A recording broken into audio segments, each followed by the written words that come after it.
Hello, my name is Boris Giltburg. I'm a pianist, and this is a tutorial on Rachmaninow's Étude-Tableau, Opus 39, number 5 in E-flat minor. Like all Rachmaninov Étude-Tableaus, it is a seamless mixture of technical and narrative elements, as embodied in the name Étude-Tableau, Étude painting, or Étude picture. The stories that he had in mind are unknown to us mostly.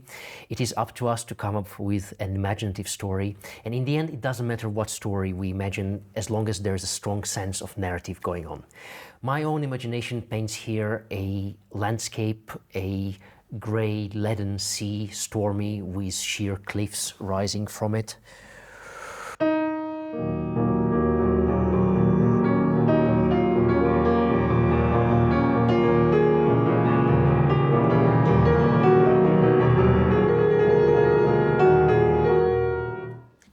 But in the end, it doesn't really matter what story we think of as long as a strong sense of narrative is there. But to speak about the objective challenges and elements in the music. One thing is the chords. This is the main texture of the etude, and it's worth spending some time on how we produce the chords, how we produce the sound, how we play them. They range in dynamic from soft ones to completely ear-shattering, crashing ones at the climax. But the basic idea of their production is the same. We produce them with a relaxed wrist. To avoid a kind of direct clashing sound, which you get if you play it with a tense wrist. And then we do a kind of outward motion, so to the right with the right hand, to the left with the left hand. You see the wrist going outwards. And this is a kind of shock absorber. Of course, what we do after playing a note doesn't matter at all. We can do circles and it'll still be the same sound. So why? The reason is to have a relaxed wrist at the moment of playing. So essentially the chord is played throughout the motion.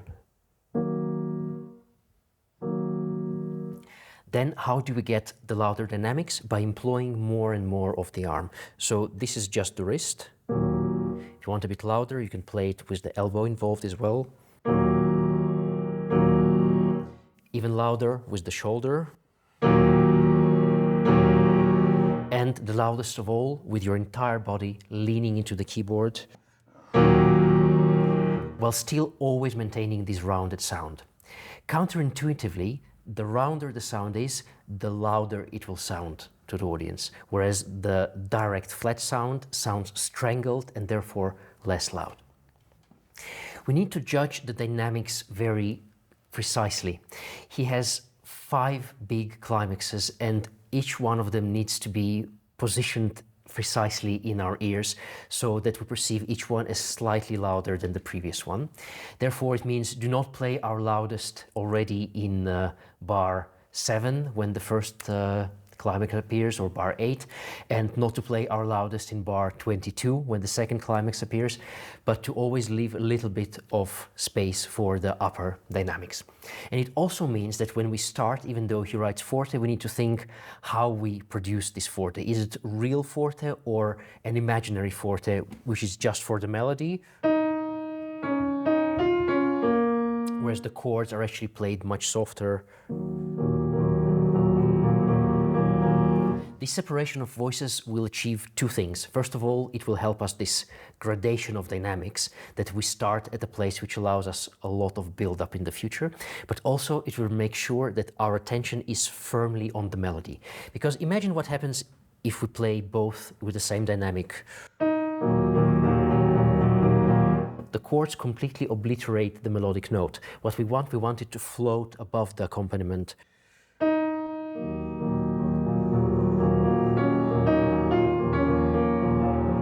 And here's a nice trick. As long as we can hear the upper note at the keyboard, it is always the case that the audience can hear it. And vice versa. If we cannot hear it, it is for sure that the audience cannot hear it either. So when judging the dynamics, make sure that you at the keyboard can hear the E flat all throughout its life. So essentially and practically, the chords are piano or mezzo piano at most to allow the upper note the freedom to float above. Also, speaking of the production of the melodic notes, we won't imagine it this way, but it's very easy to play a single note as harsh. You hear this direct, unpleasant sound. So also there, play always with a relaxed wrist. Lean onto the edge of the hand, where we have a little bit more weight and muscle, with a relaxed wrist and this outward motion. So this is a universal thing which applies to both chords and melodic notes. Next thing to mention is that when we have long chromatic passages like in bar 7, it is essential to keep the pedal clear to make sure it doesn't become just a wave of sound. It's much more interesting to the ear to hear this.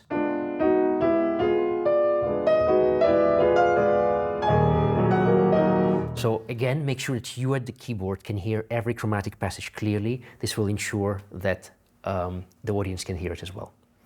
Next thing to speak about is rubato. It is sometimes natural for us when we have texture like this, which is kind of monochromatic and one single thing, to try to make it sound more musical by injecting rubato into it. We might perceive it, we might feel it as an emotional thing. The danger of these waves of rubato in every bar is that they firmly fix our attention and the attention of the audience to every single bar, creating chopped lines. One bar, then another bar. What we want is a line as long as we can make it. I would say for the first phrase, the shortest first unit is until bar 12.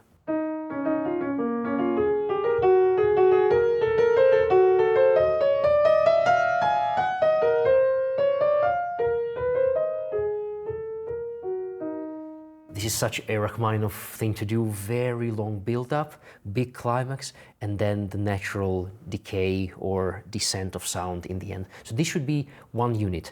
To make this work, we need as little rubato as possible in the chords, because that will keep the attention once again on the melody. So practice it first without any rubato at all.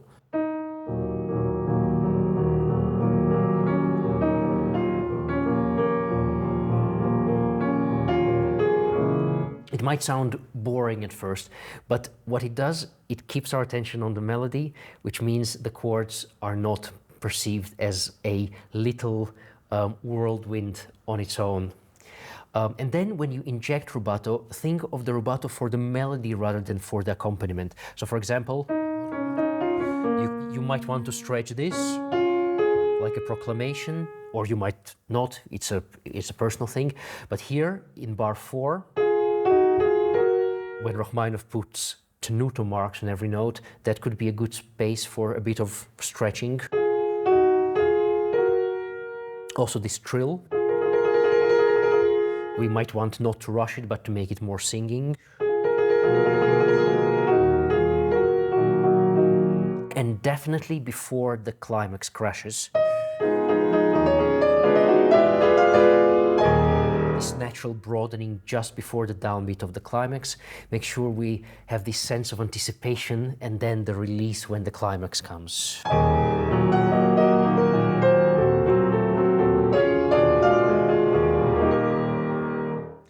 Whenever you have also these thick chordal textures, like in bar 7 or here in bar 9, so it's not just about the clarity of the pedal, but also the involvement of the fingers. We might think that chords are played just by the hand, but actually the fingers can be active as well, digging into the notes. So you can imagine almost grabbing the chord from the keys. This will make sure that every note is clear and audible in comparison to just the hand pressing down. And it will also ensure that everything is clean, because we then crawl from key to key with active fingers, so not leaving things to chance. And finally, in bar 11, I would treat this as a solo line for cello or a baritone, and I'm playing it with the thumbs only.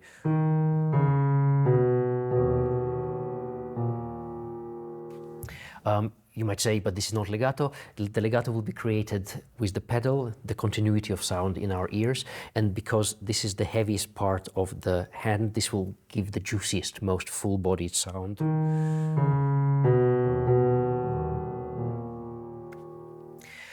The second phrase features our first change of color.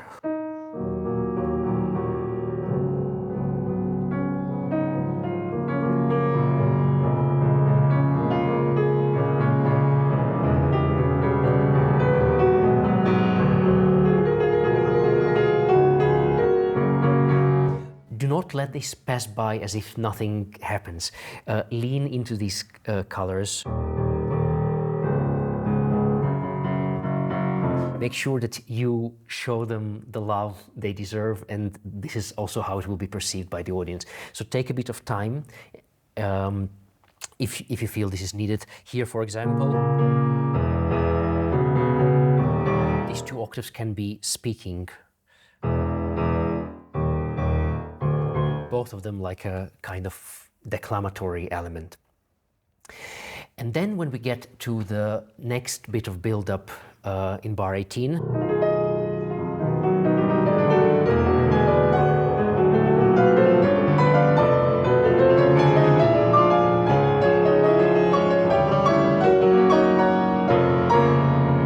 here we have a first texture which is not chords. We have semiquavers, chromatic movement, and it's quite an uncomfortable place, so we need to find a technical solution to it that would also sound musical.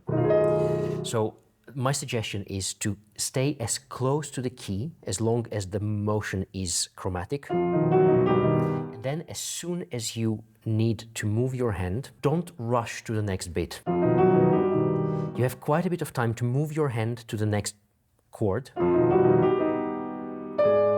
And here also in the left hand. This will not be perceived by the audience as taking time, it will just be heard as clarity. So make sure you move to the key before you play, like this. And once the key is under your fingers, then you play. It also ensures that if, for example, in this jump downwards, you misjudged the distance slightly, if you're playing at the moment of landing, then you have no chance of correcting it. But if you first move your hand and then you play, then if your hand movement was slightly off, you still have a microsecond to adjust it to the right note. A small thing about this jump in the left hand, or also jumps in the right hand. If we do it as a straight line, so to the left with the left, to the right with the right, you'll feel a tension here above the elbow joint. This is just the physics of the body. To avoid it, it's helpful to make a very small arch with the hand, so lifting it slightly above the keyboard, like this, instead of going just to the left. There will be less tension then, and it will also make the jump quicker. You don't need to go very high up, because then you are wasting a bit of energy and time, which we don't want to do, but just enough to feel this area, this muscle above the elbow relaxing.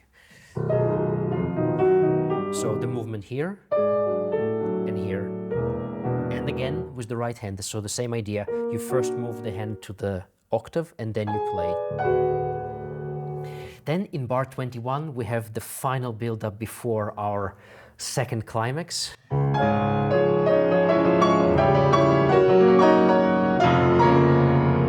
Even though Rachmaninow doesn't write a ritardando, I feel a natural, organic broadening is warranted by the music.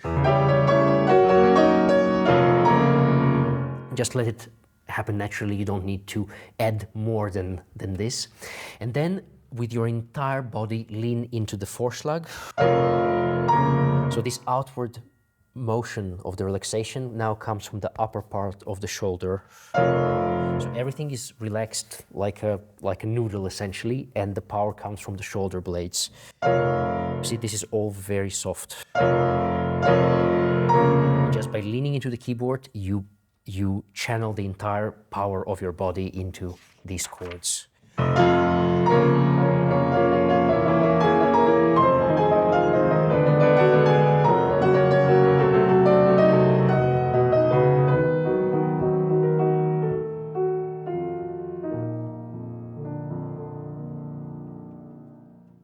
Which brings us to the middle section. The middle section, especially until bar 41, presents us with a completely different texture. If before we had a stormy sea with crashing waves, now these waves are still there, but they're calm.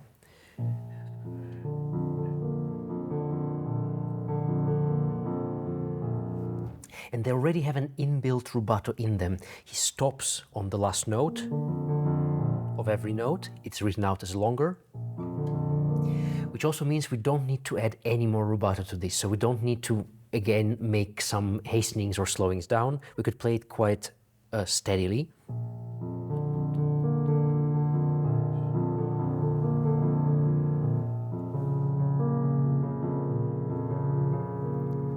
Once again, allowing the melody to float above it. And the key point of the next two sections is voicing and voice separation. So he starts with just one, but very quickly in bar 28, we have two voices.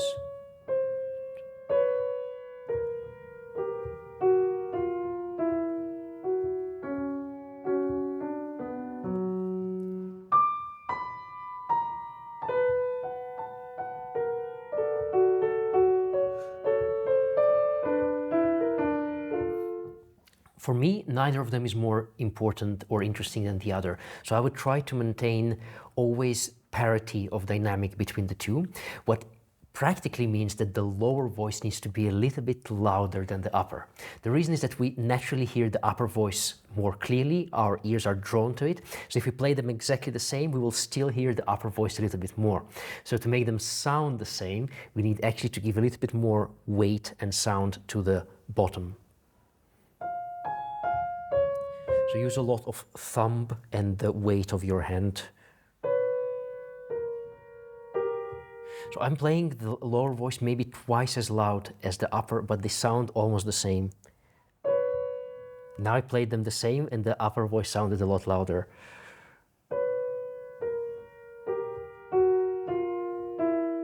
Here, make sure that it doesn't sound like one voice. So play the E in bar 28 a little bit more, so that when we play the F sharp, we still hear both.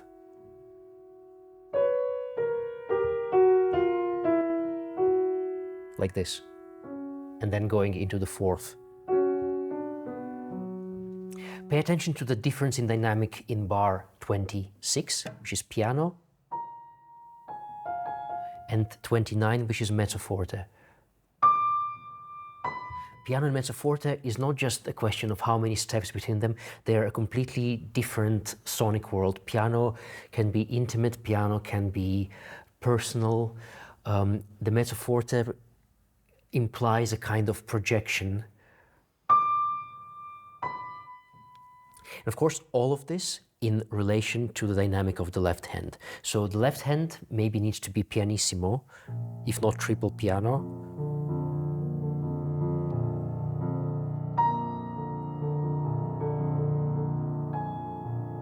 The change of color here. So for example, we could start this piano a little bit more, maybe mezzo piano for a bigger dynamic contrast, and then in 27, soften the sound to accentuate the color change. Now the two voices.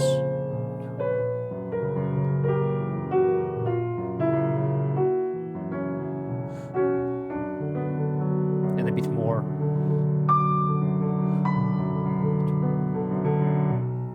Now there is a string of Bs. There is a B here. There's a B here. But there's also an unmarked B in the thumb of the left hand, and it's nice to show it a little bit.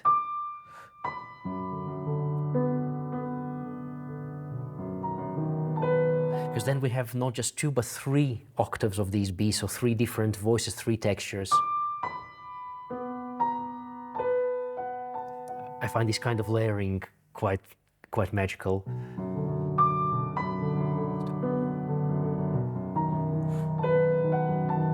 Once again, switch your attention to the bottom voice as soon as you play it.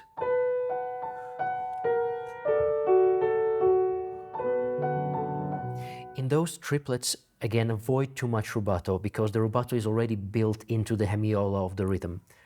So if we play it creates a kind of little whirlpool of notes which takes our attention away from the long line.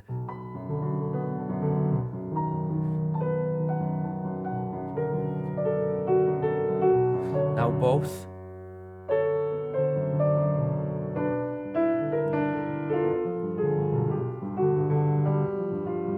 And you can see by the tenutos which Rachmaninow wrote mostly on the lower voice that he was also aware of the fact that the lower voice needs more attention and weight.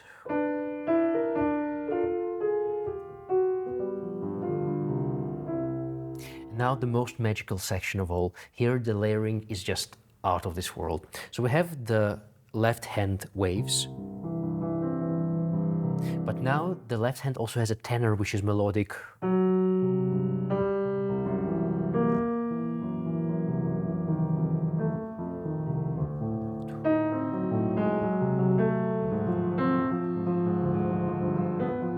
And so it continues. And the right hand has a melody.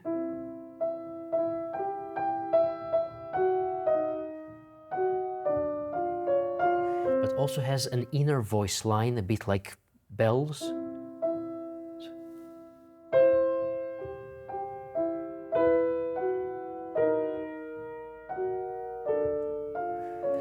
And ideally, we want everything to be audible and noticeable. So we need to find the right dynamic for everything.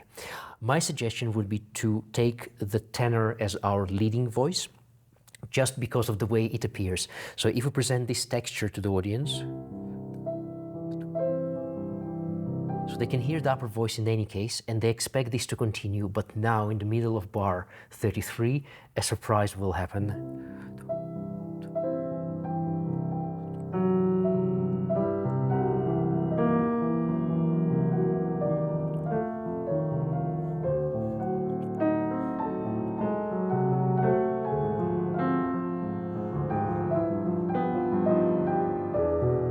Again, as little rubato as you can. Let the voicing do the trick of expanding the music, not waves of emotion or rubato.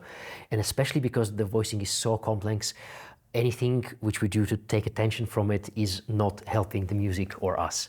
So make sure you can hear all these voices while you're playing. And once again, my suggestion is to lead from the tenor.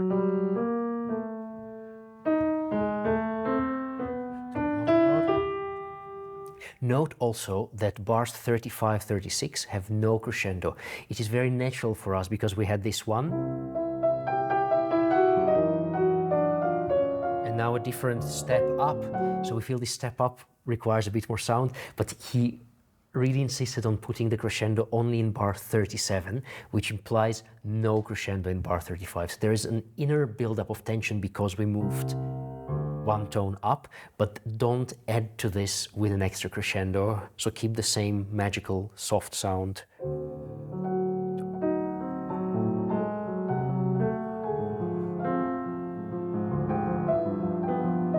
And only from here, the build-up starts also adding dynamic.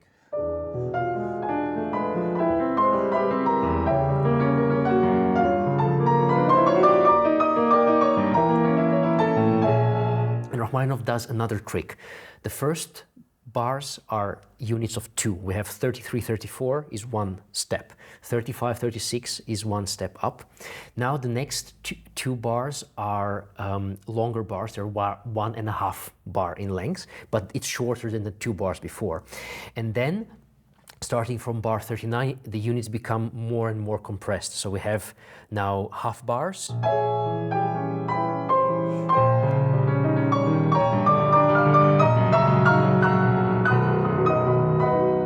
So this, together with the growth in dynamic, and also naturally we might add a bit of tempo to it, will create this amazing sense of build-up and release.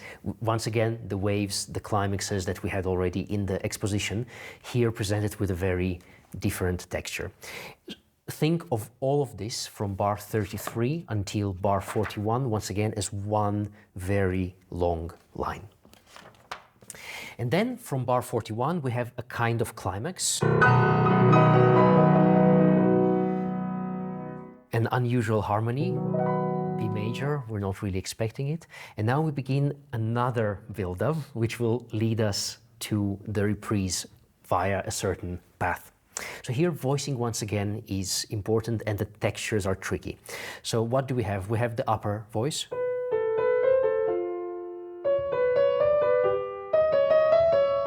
So once again, this idea of units repeated higher and higher. But we also have the tenor.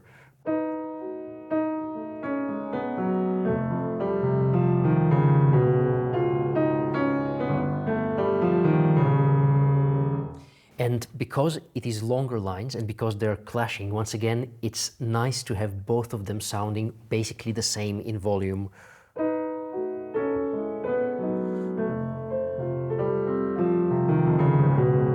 What are the dangerous points? The points at which one line ends and the other one continues. So the danger is that the line which continues overpowers the line which ends. So we must make sure that here, for example,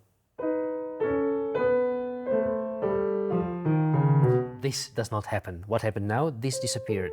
We want this be clearly audible until the end.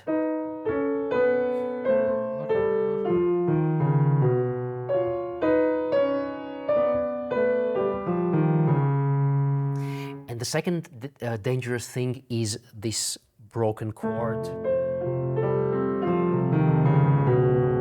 How to make it fit in the rhythm so as not to break the line. What I do, I take the thumb here in bar 42 together with the bass. So this is the note which is on the beat. And then this one is essentially after the beat. But because it's higher, we will still perceive it as melodic. Whereas if I were to do the other way around, to put this on the beat and this as a Vorschlag, this will not be perceived as a melodic line. It will be perceived as a jumping note to the higher note.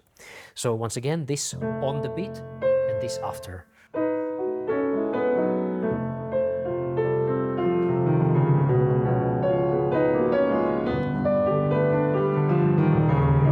Long pedals going from the bass notes. So one pedal from here until here, another one until here, and change the pedal at the moment you are taking the bass. So to make sure to avoid the clash between the two blocks of harmonies. Now once again, shortening of the units. So we had whole bar units, now we have half bar units.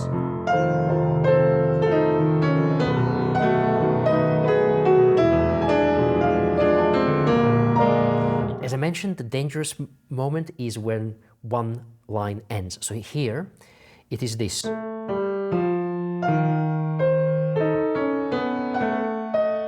So the two notes which are the first note of one line and the last note of the other, to make sure we can always hear them.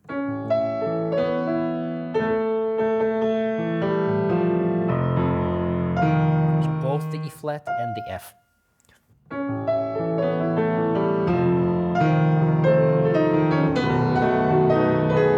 And on the other end here, that the thumb of the tenor doesn't overpower the A, the last line of the last note of the melodic line.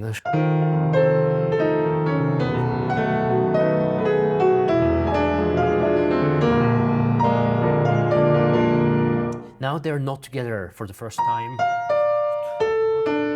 It's like calls from one side to the other. I would play this, it's slightly unusual fingering, with the first and third together.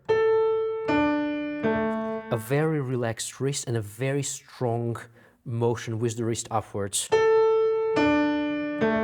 It's a kind of semi-percussive, semi-brass-like tone, which I found personally that I cannot make work in any other way. Not just with the thumb, not just with the third finger, it's much weaker, but a kind of slightly more structured hand. But always with a relaxed wrist to avoid it sounding sharp and harsh.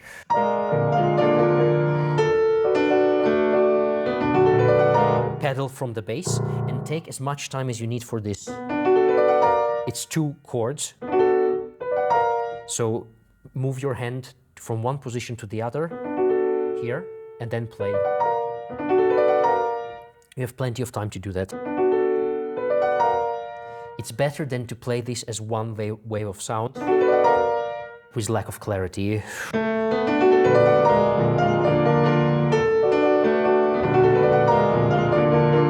Now yet another build-up.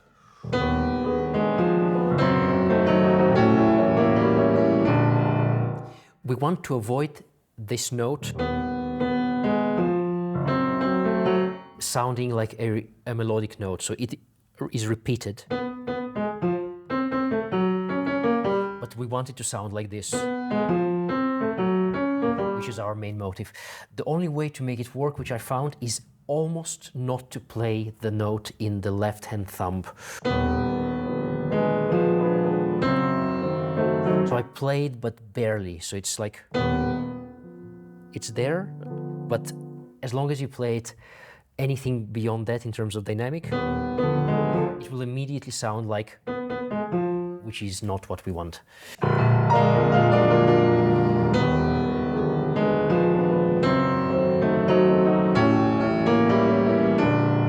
And also take the time you need to make sure that these are within this very long and loud note.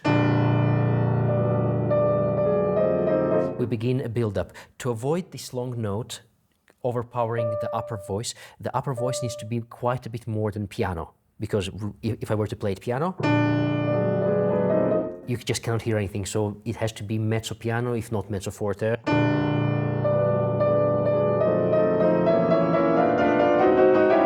The same rule of thumb, if you cannot hear it at the keyboard, no one can hear it in the hall.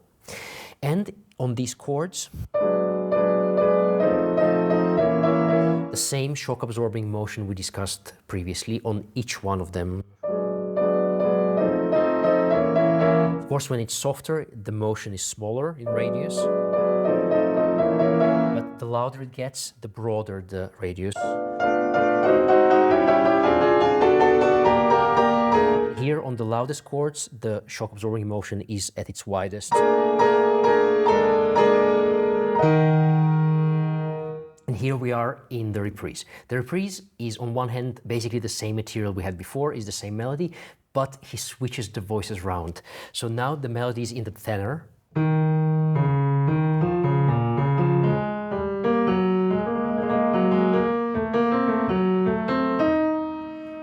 And the chordal accompaniment is all around it. So here the tenor needs all the help we can give it to survive above and through the rest of the very thick texture. So he writes pesante, molto marcato. I would treat all of these as indication for the tenor only, which needs all the weight of the thumb and the arm we can give it. So as always, shock-absorbing motion, a very relaxed, sort of soft and heavy hand. And all the rest, mezzo piano to mezzo forte at most.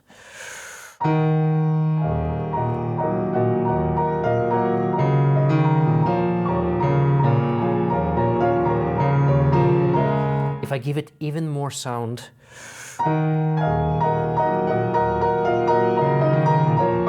I cannot hear the melody even sitting at the piano, so there's no chance anyone in the audience will hear it. So we create the illusion of pesante and marcato for the right hand by playing with, again, very relaxed, very soft and heavy. But the actual practical dynamic is very soft in comparison to the tenor.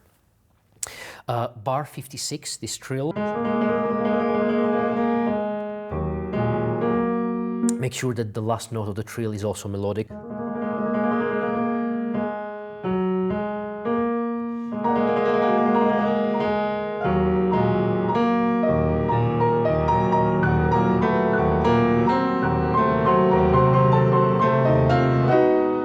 Now here we have these uncomfortable jumps in the right hand, starting already here, and especially here. The same trick we had before, move the hand before you play. tempo is not fast, we have plenty of time. So avoid playing just at the moment of arrival, because if you miss, you have no chance of correcting. Move first, play later. And like in the exposition, avoid too much rubato. We want a very long line into the climax into the climax at 60. So the less rubato we have in these, the less seasick we will feel and the longer the line will be.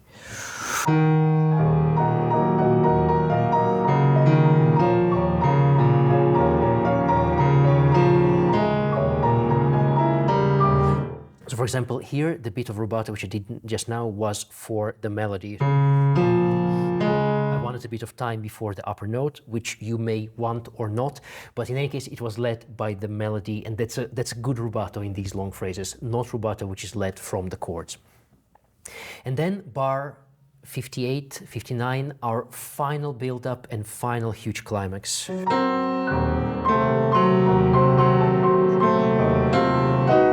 Here the melody switches from the tenor to the upper voice, while still staying in the tenor as well. So we have both voices joining to create this big build-up and climax.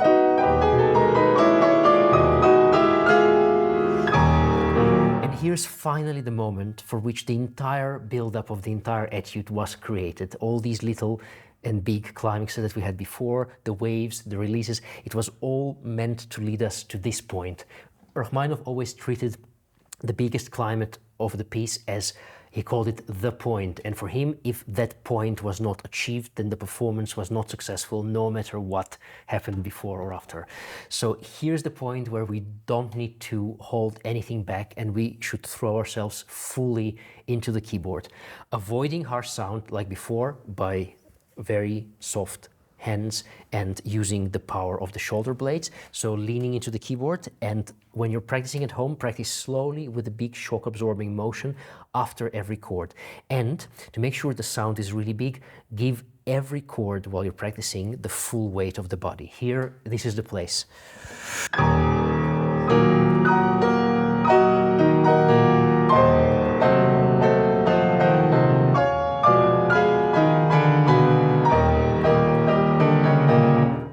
This wouldn't be Rachmaninow if we just had a melody and chords. We also have a semi-melodic left hand.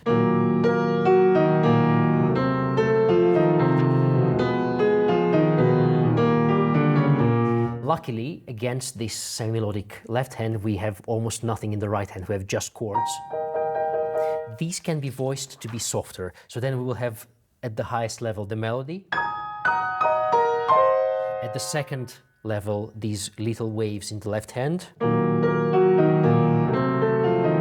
And the lowest tier are just these repeated chords that are the least interesting. And in these little waves, like a singer or a string instrument would do, you can stretch a little bit the long interval going up.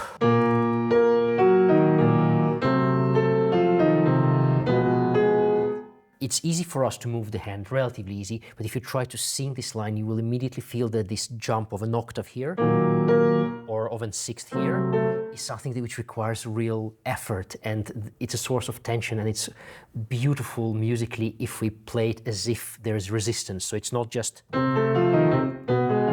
but and as an extra bonus, it will help us play it cleanly because we will have a little bit more time for the jump.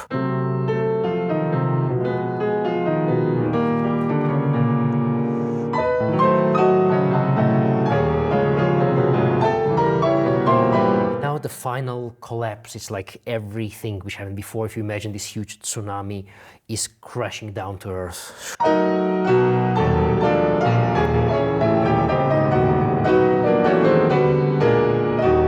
It's literally crashing physically down into the keyboard. Here I would not treat these as secondary because they are the crash. So we have the melodic ones. Note, by the way, this beautiful dissonance.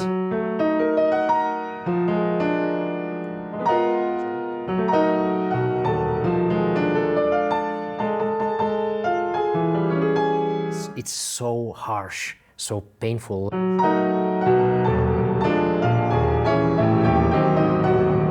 But I would give the same attention to these. Then we have, once again, this multi-level structure.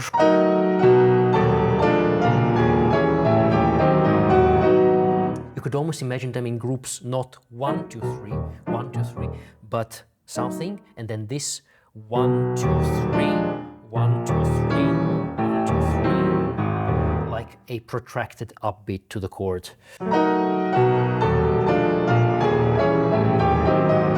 Because it would automatically create a separation between this and this, which will give us also the time to jump cleanly onto the octave below. And now we have crashed, but with Rachmaninoff also there's always like an aftershock, so it doesn't calm down immediately. So we have 2 more waves coming. This can be still very full-bodied, which also means the same relaxed motion in the wrist. And now a hemiola, the very harsh harmony.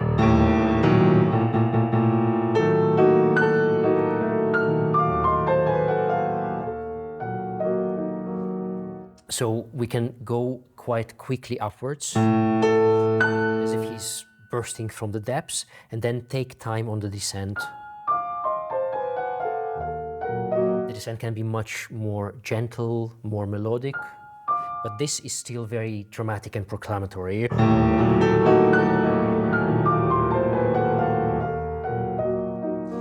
Here we have fingerings from Rachmaninoff. Normally I find every fingering suggestion by Rachmaninoff amazing, but here, because I think he had a much larger hand than I do, and I believe than many of us do, I find in the last group in bar 67, then instead of doing here 5-2-1-4, 5-2-1-4, as he suggests, I played just 5-4-3, so like this. It doesn't really affect anything, but it prevents 1 extra turn of the wrist when moving from 4-1 to 5-2. And we might have thought we've come to an end, but no, there's one final outburst. This is a tricky place because here we had time to jump. Here we don't have time. It's just one outburst. And he suggests 1-4-5-2, 1-4-5-2. I found I could never make this work cleanly. So what I do, I play this with 1-3, then I lift the hand and play 1-3, 1-4, 5-2. So essentially, instead of 2 pairs, I play 1 triplet, of course in tempo, but I found that this gives me a better chance of getting to the right notes. And as we said before, it's always better to play a little bit slower or more measured, let's say, instead of doing something like that and getting to a wrong upper note. This will be so audible, and this will leave a frustrating aftertaste both for us performing and a little bit for the audience as well. So better stretch it a little bit, or just play in tempo rather than rush upwards to the wrong notes. This can be quite powerful as well, quite proclamatory. So I stay very close to the key. I just move the hand. No upward motion at all, very dangerous. We leave the hand, we might not land on the right keys. And the same thing in the left hand, very close to the key. Like this is not good. So moving the hand towards the right notes before we play. And then as much time as you need on the descent here. This is not for technical reasons, but because there's been so much power and drama and tragedy here, that to have a little bit of a breathing area here, like some water falling, last drops falling from the sky, is also musically justified. And then we have this fizzling out. I find it quite beautiful here to treat these as not as one voice with an accompaniment, but two voices. So like before, if we want them to sound similar in dynamic, the lower voice needs a bit more weight.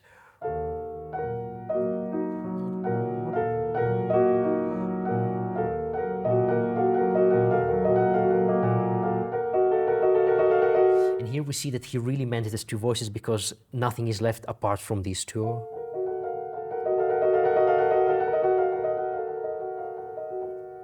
And take as much time as you need on stage to create this diminuendo in the end, so you can do a ritardando.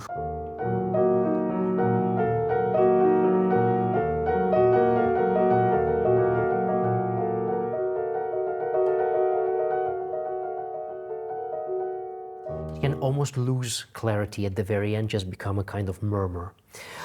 Be careful with the pedal. So I would not suggest to change pedal here completely, it's too clean, but maybe half pedals.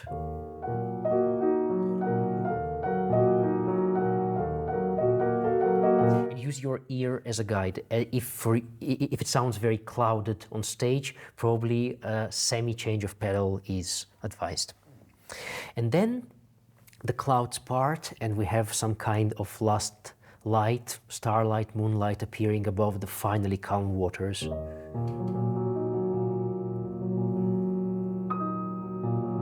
For me, this is the most personal moment of the entire etude, so this can be a really gentle and warm sound. The creation of this sound will depend on the piano. Some pianos make it naturally, sometimes you need a lot of weight of the hand and a big outward motion. Sometimes it helps to sort of milk the sound from the key. And once again, doing this does nothing to the sound after it's played, but it puts the hand in this heavy, relaxed position, which we often see in the hands of Gilels or Rubinstein, sort of juicy and soft.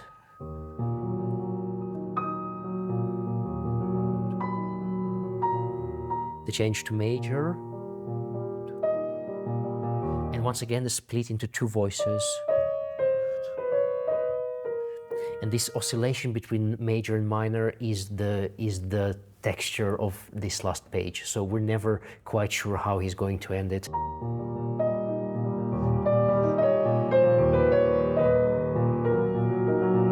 So you can lean into both things, both the brightening in the major, take a bit of time, and make sure you really voice this fully. But also leaning into the minor where the hope is shattered.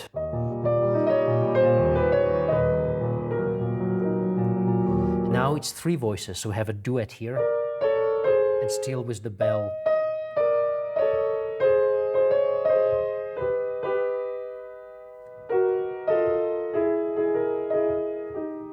Like before, more weight to the lower voices, because the upper voice will be audible as is because it's the highest.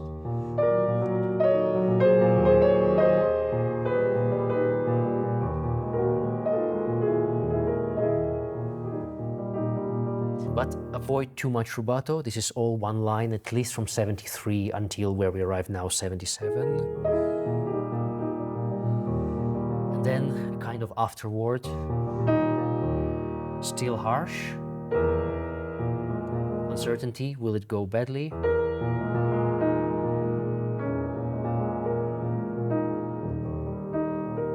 So here we have this voice, the bell above it, and the voice below it. But concentrate on the middle one. All the others will be audible as is, as long as you can hear the middle one.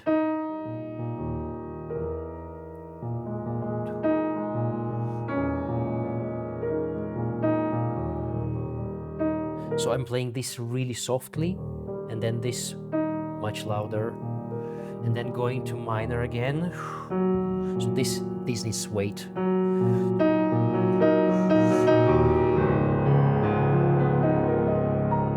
Here I would do a diminuendo upwards. Then it is as if it's all flowing from the bottom note.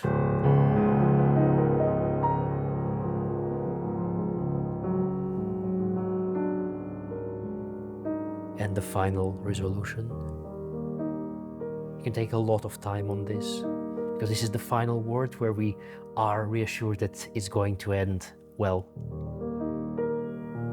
I would play this E flat with the right hand. And here you can even play the G and the E flat with the right hand. Then you don't need to do this left hand crossing over the right.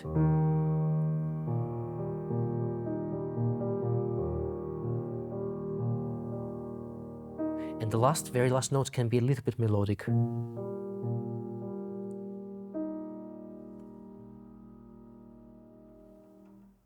And thus he ends this magnificent Étude-Tableau in a reassuring, positive way. Thank you very much for watching this Handel music tutorial.